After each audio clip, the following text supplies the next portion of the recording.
So, what happens when arguably the most famous athlete on the entire planet sits down with the undisputed king of YouTube? I mean, this is way more than just some celebrity hangout. It's like a collision of two totally different universes of fame. Today, we're going to break down that exact conversation between Cristiano Ronaldo and MrBeast and figure out what it tells us about the new rules for being famous in this crazy digital age.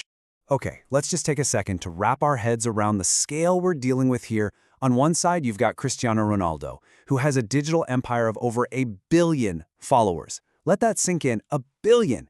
And on the other side, you've got MrBeast, whose YouTube kingdom is literally bigger than the population of most countries on Earth. I mean, these guys aren't just celebrities anymore. They're basically global media platforms walking around in human form.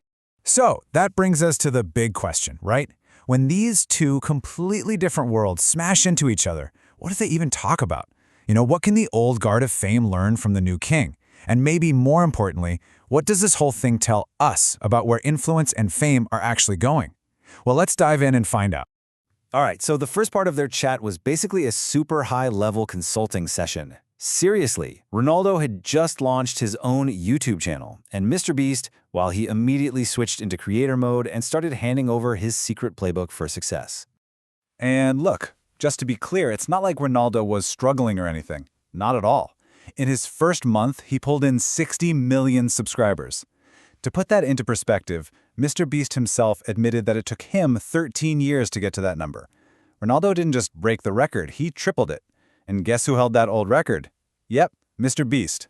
So the real question becomes, how on earth do you give advice to someone who is already absolutely demolishing your own record? Well, MrBeast broke it all down into 3 simple but absolutely crucial steps.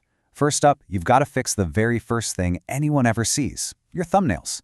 Then, of course, it's about the content itself. And finally, you have to leverage your network to create these massive, can't-miss collaborations.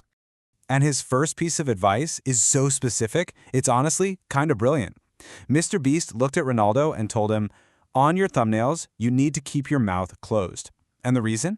Apparently, viewers just think that open-mouth, surprised look is, well, cringe. It might sound like a super tiny detail, but believe me, in the crazy competitive world of YouTube, those tiny details, they're everything.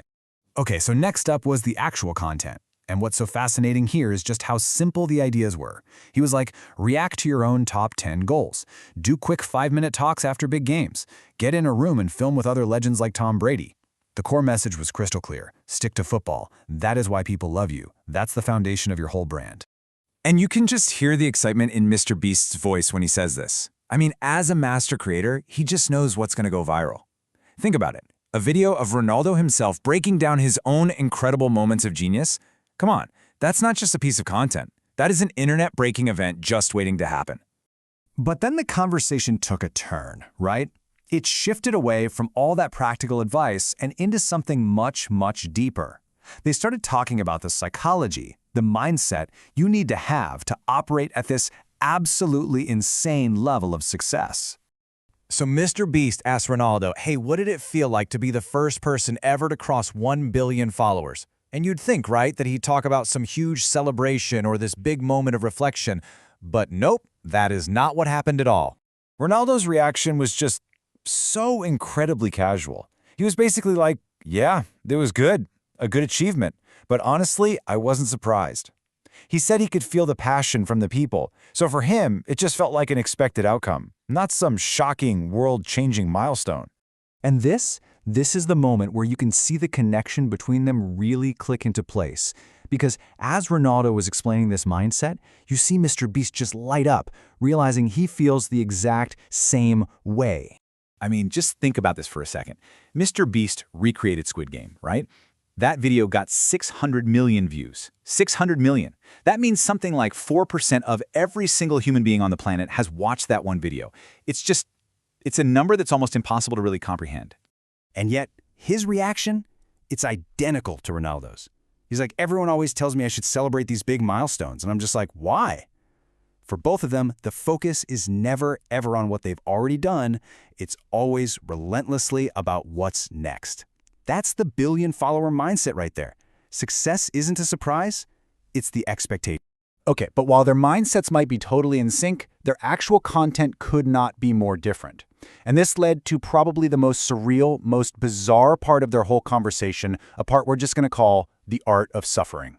So MrBeast starts listing off some of his recent videos, and the list just gets more and more extreme. He spent 7 days buried alive in a coffin, then 7 days in solitary confinement, a soundproofed room with the lights on 24/7. And it keeps going. 7 days on a raft, 7 days on a deserted island, 7 days in an abandoned city. So the big question is, why? Why would anyone do this to themselves?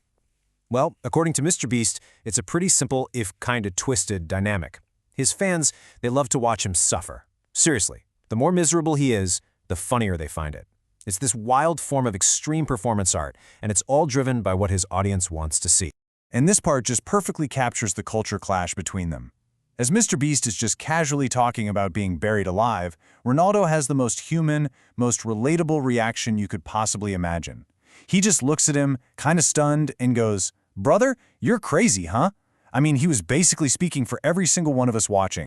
So what's the big takeaway from all this? What does it all mean? Let's kind of zoom out for our last section here and really think about what this conversation tells us about the future of fame. You know, one of the most telling moments was when they talked about retirement.